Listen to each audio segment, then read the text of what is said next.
सन 1912 जब जवाहरलाल नेहरू इंग्लैंड से अपनी पढ़ाई पूरी कर भारत वापस आते हैं और आने के कुछ ही महीनों के बाद बांकीपुर पटना में हो रहे कांग्रेस के अधिवेशन में ये शामिल होते हैं। इसके बाद जवाहरलाल नेहरू एनिबेशन के होम रूल आंदोलन में शामिल होते हैं। फिर 1915 में उत्तर प्रदेश में हो रही किसान सभा में भी ये शामिल हो जाते हैं। पहली बार महात्मा गांधी जी की मुलाकात नेहरू जी से 1916 में लखनऊ अधिवेशन में हुई थी।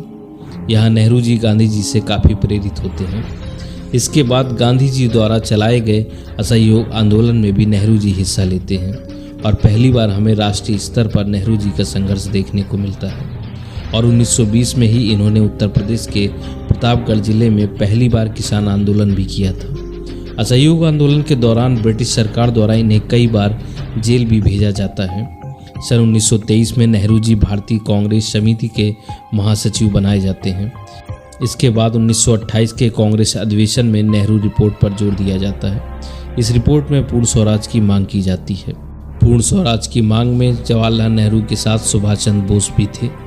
इस समय कांग्रेस के अन्य नेता और गांधी जी इस मांग को नहीं मानते हैं, जिसके कारण नेहरू जी और सुभाष चंद्र बोस मिलकर 1928 में इंडिपेंडेंस फॉर इंडिया लीग बनाते हैं।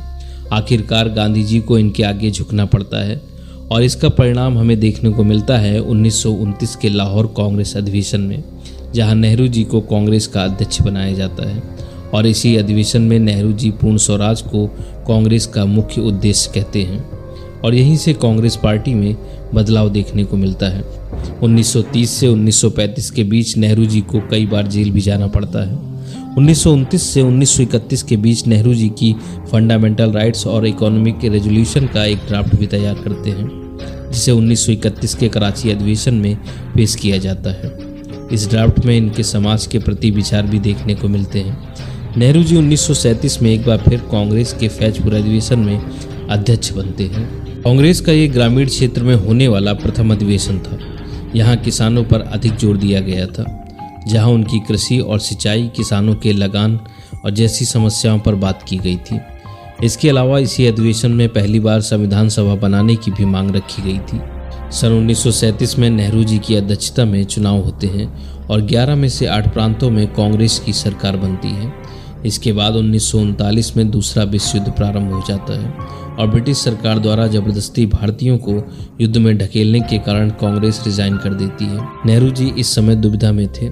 एक तरफ इनका मानना था कि ब्रिटिश सरकार गलत कर रही है, वहीं दूसरी तरफ ये भी चाहते थे कि हिटलर और नाजी सेना की जीत ना हो, जिससे भारत पर बुरा असर पड़ सकता है। और इसी के कारण इस समय कोई बड़ा आंदोलन नहीं किया गया, जिससे ब्रिटिश सरकार के युद्ध में कोई बाधा उत्पन्न हो।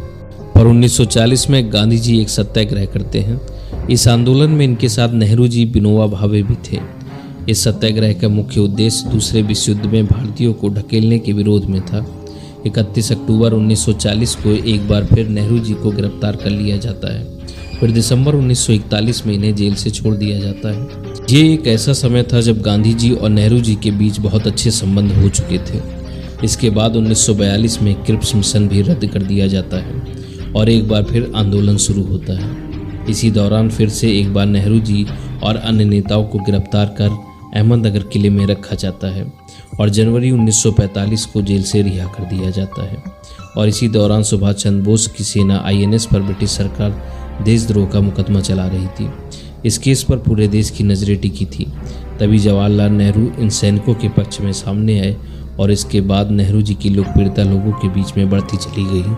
इसके बाद ब्रिटिश सरकार हमें स्वतंत्रता देने की तैयारी करने लगती है, जिसके तहत कई सारे मिशन भारत भेजे जाते हैं, जैसे कैबिनेट मिशन, बेबल योजना या माउंटबेटन योजना। पर ब्रिटिश सरकार के भारत से जाने के बाद भारत की सरकार कौन संभालेगा, ये मुद्दा भी बाकी था। 1946 में जब कैबिनेट मिशन के दौरान अंतरिम सरकार का गठन करने की बात की जाती है, तब माना जाता है कि कांग्रेस का जो भी अध्यक्ष होगा उसी को अंग्रेजी सरकार भारतीय सरकार का मुख्य बनाएगी, मतलब देश का पहला प्रधानमंत्री वही होगा। इस दौरान कांग्रेस के प्रेसिडेंट मौलाना अबुल कलाम थे, लेकिन इन्हें 1946 के रामगढ़ अधिवेशन में अध्यक्ष बनाया गया था और इसके बाद दूसरे विश्व युद्ध और कांग्रेस के नेताओं के जेल में रहने के कारण इलेक्शन नहीं हो पाए थे और मौलाना आज़ाद ही 1946 तक अध्यक्ष रहे थे। 1946 में जब कांग्रेस के चुनाव की घोषणा की जाती है तब मौलाना आज़ाद भी चुनाव की इच्छा जताते हैं, लेकिन गांधी जी इससे साफ इनकार कर देते हैं। इस तरह मौलाना आज़ाद तो प्रधानमंत्री की दौड़ से बिल्कुल ही अलग हो जाते हैं। इसके बाद 20 अप्रैल 1946 को गांधी जी जवाहरलाल नेहरू को प्रधानमंत्री बनाने की इच्छा जताते हैं, पर कांग्रेस के अन्य नेताओं की भी सहमति जरूरी थी, जिसके कारण चुनाव होता है। पर आपको जानकर हैरानी होगी कि नेहरू जी को सिर्फ 3 वोट मिलते हैं, बाकी के 12 वोट मिलते हैं सरदार वल्लभ भाई पटेल को।